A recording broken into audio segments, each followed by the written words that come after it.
Good evening, ladies and gentlemen, and I welcome all of you back to another Chris and Hell for reading. And I was strongly considering whether or not I wanted to talk about this in as much detail as I want right now, because this is this is where I think a lot of people kind of like want to say that in terms of Chris's downfall, his descent, as it were, it can almost instinctively be traced back to probably an instance of trauma in his childhood, specifically revolving around a very small but a very, very major character in the history of Chris Chan, the story of Roach. Now, for those who don't know who Roach is that, well, to give you a very brief synopsis before we begin, is that the story is the idea is that Bob and Bob were out and they hired a babysitter when Chris was either 18 months old or maybe 2 years old. I'm not entirely sure about the specific what age Chris was at this time, but apparently because Roach was incapable of looking after an autistic child, so this would have been like late 1983, the story goes is that Roach basically picked Chris up and put Chris in his bedroom in the dark, surrounded by all his toys. And Chris has gone on record many, many times saying that this is the point in which he believes not only his autism manifested itself, but also for the fact that, well, all of the bad things that have happened in Chris's life can be attributed to that one moment. Although there is there are some very interesting things to note that I actually I'm in sort of one and the same about this, but let's just go through the article first. The abusive babysitter was a female babysitter in Chris's neighborhood with the surname Roach or Roche, who watched Chris when he was 18 months old. According to Chris's half-brother, Cole Smithy, Roach was unfit as a babysitter, yet Bob left Chris alone with her every day for years anyway while they were out drinking. She allegedly locked him in a room filled with toys while she babysat him because she was angry at him. According to Chris, he was so traumatized by this incident that he didn't talk for 6 years. Chris has blamed this event for his autism. And yes, absolutely, like I said, this is really what he thinks about this, although evidence suggests that it is a congenital disorder rather than something induced by emotional trauma. Now, when they say emotional trauma, there is some interesting ideas people speculated as to whether or not Chris was old enough to even remember this happening at 18 months old, because it's sort of a little bit interesting to know that I'm not entirely convinced that, well, maybe this is just what he told, or maybe there was some other psychological effects going, because I mean, I suppose the only way to compare this is to compare this to sort of one of my earliest memories. So I think perhaps maybe my earliest memory was when my very first memory, if I can remember, going really far back, is when I was in some sort of hospital corridor, and for some reason there was a strange shade of green to everything. And I'm pretty sure it was when my younger brother was born. So we're talking the summer of 2001. That's roughly about as far back as my memories go. So I would have only been about three and a half years old. So that's the only thing I can really compare this to. But again, just because I can only remember as far back, it doesn't mean to say Chris can't remember as far back as when he was 18. Or perhaps, the only other explanation I can think of the back of my mind is whether or not Chris was told this as to why he never saw Roach anymore, or things that perhaps maybe even Cole told about this, because I'm not entirely sure if Chris would have thought much about his parents if they told him, and the real reason was because the reason why they hired a unfit babysitter was because they were more concerned about drinking. Though, again, that's like very... I don't exactly know what Chris, like, how he was told, but we'll wait and see. Because I'm not entirely sure how Chris could have communicated this if he wasn't talking for 6 years. Generally speaking, the age at which Chris was alleged abused is around the same time that symptoms of autism begin to manifest themselves anyway. Once in the mailbag, Chris shielded away from this explanation for his condition, referring to the popular and now debunked myth that autism links to childhood vaccinations instead. While sparring with Clyde Cash in Mumble Chat number 3, Chris said that he held no ill will towards his parents for leaving him with the babysitter. So the idea that Chris was told about was completely true. They did not know better. But unfortunately, listen, I'm sure Chris had the absolute best intentions by saying his parents didn't know better, but guess what? They should have, and they absolutely should have done better. And it's even stranger with how things have played out that Chris is just about the only one who doesn't like really wish that much ill harm towards his parents, despite what David Allen Chandler knows about his dad compared to what his Chris's stepsister, and especially about Cole Smithy. So, who was Chris's stepsister, by the way? Was it it wasn't Heather. Who was she called again? I know she's like... Wasn't she like a maths professor or something? I'm not sure. I know that David Allen was the... a heterochromia, which is like an eye doctor, so to speak, and was the one that gave Chris his glasses back in either 97 or 98. And I think the only time they have ever met each other was all the way back in 2011 when Bob's funeral took place. Or Bob, I should say. This might explain why they would later become paranoid and belligerent towards others they believe to be antagonizing Chris over the following years.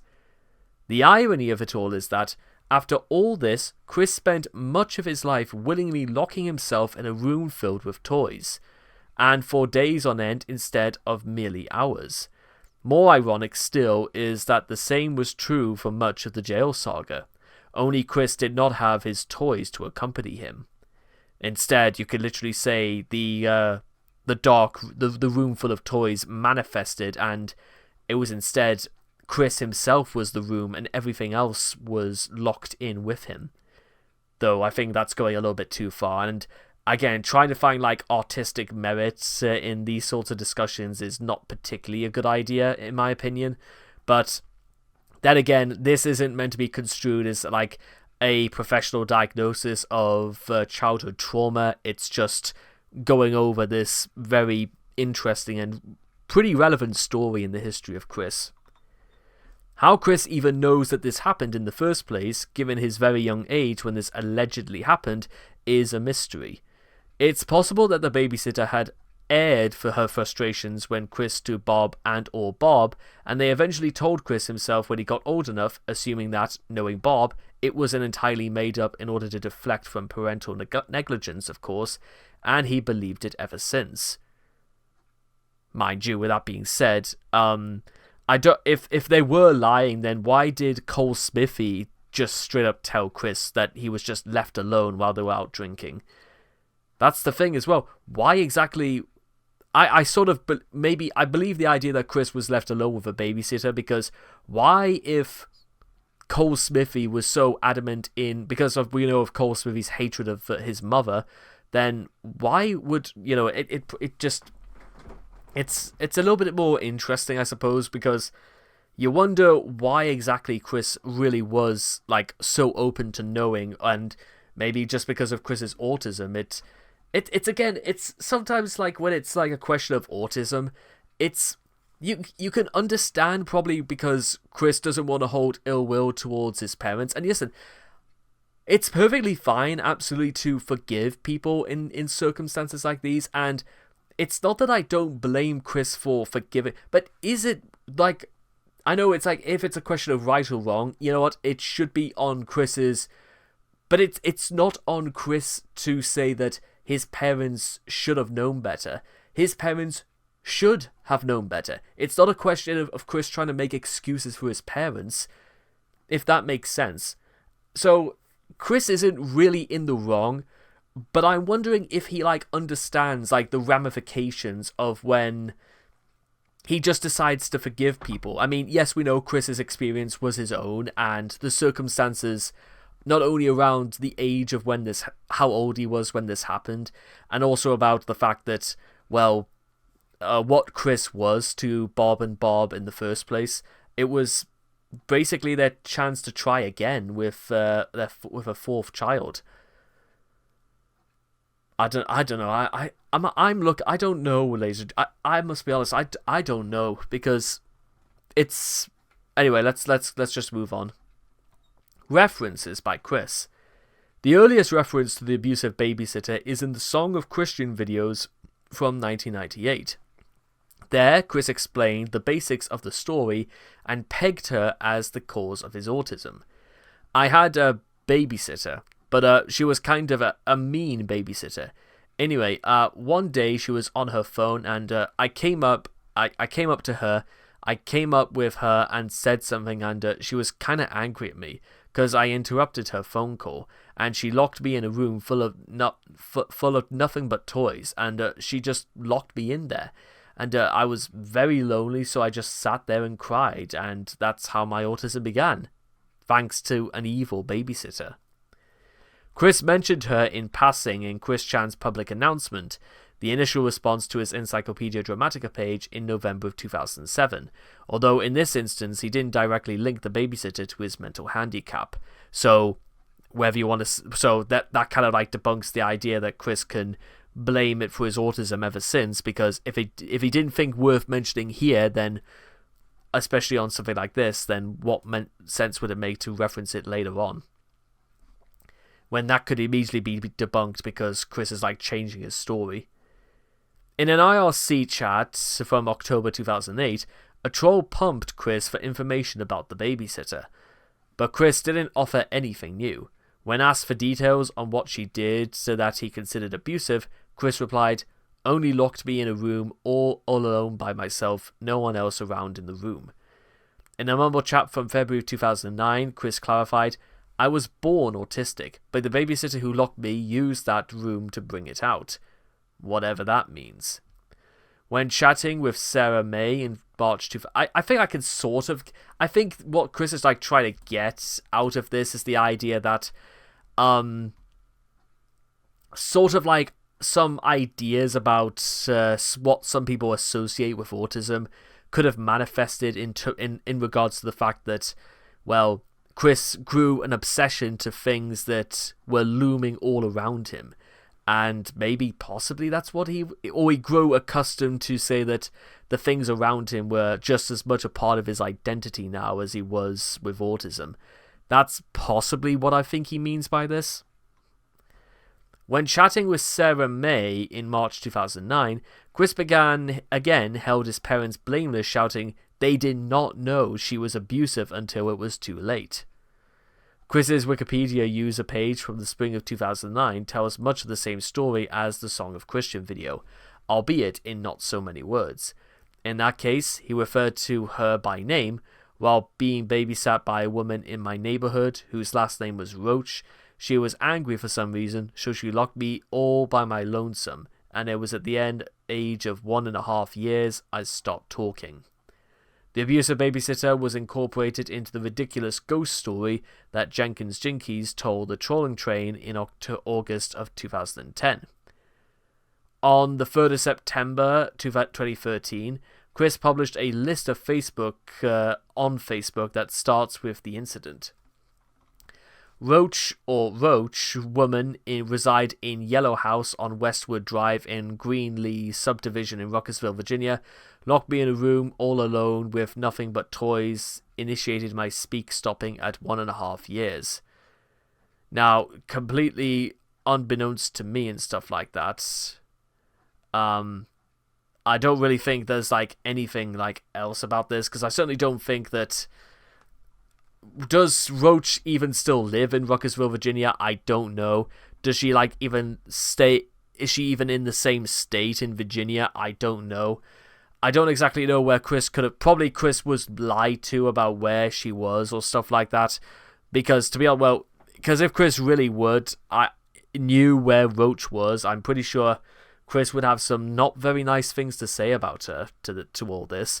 But I don't know. Okay, so really that's like about it. But I'm also kind of like speculating on like a number of other things that are sort of questioning. Like, it's not that I disbelieve Chris for the story. I do think that the story does tick some boxes, not from how Chris would turn out, as well as, you know, Chris as reliable as he can be, because obviously this was such a key moment in his very early years, and to be fair, there were loads of extremely key moments in my early years that I hold really, really well in my memory, because they were not so much by and large about what made me who I am, but I just remember them as just things that happened in my life, and they are what they are, I guess. So, the only thing I feel like I could just, like, maybe say towards, like, in a way, summarizing some of this up, I suggest that, well, I wonder if Chris really does, like, continue to hold the idea that his parents really didn't know more, but at the same time, what good would that do? What good would pointing out that Chris's parents should have been more responsible? What good does that do? I mean, it happened. It shouldn't have happened, but it happened. On the other end of the spectrum, we could say is that, was it more than Chris was capable, or rather, well, who exactly was Roach on the phone to? Maybe she was trying to get in touch with Bob or Bob, and she just couldn't get through, and little Chris was just supposedly in the way. I mean, yes, obviously Roach is absolutely in the blame for all of this because of what she did. And I also blame Bob and Bob because, again, for their attempts to try again with Chris, it didn't really work out because of the reasons we've just got over these nearly 20 minutes. And, well, the results sort of are what they are, ladies and gentlemen. Chris was abandoned in a room surrounded by things that he theoretically could have enjoyed and did like and even loved to a certain point in his life. But he loved it so much that, well, he eventually became afraid to even let it go. So the irony as well is that I think Chris is like closets himself so much in his room, not because he loves being in his room surrounded by toys and games, but because he's now so scared of even leaving any of it behind. So it's like almost calling back to the trauma of being locked in. Now that he's locked in, he's not getting himself out. And that's the thing as well when it comes to, ladies and gentlemen, is that no one else can get Chris out of there. Chris has to get himself out of there. But considering all the things that have led up to in the last number of months, I think it's safe to say that Chris had no other option but to do that anyway. Mostly because of his actions, and yes, absolutely, they are absolutely his own fault. But it's really just, well, it's a pretty despairing and a bit of a tragic story in many ways. And, well, what can I say, ladies and gentlemen? If you ever get offered positions to actually babysit children, don't lock them. Don't take a job you know fine well you're incapable of doing. And I cannot wait to talk to you guys again in the next video. Take care, and bye-bye for now.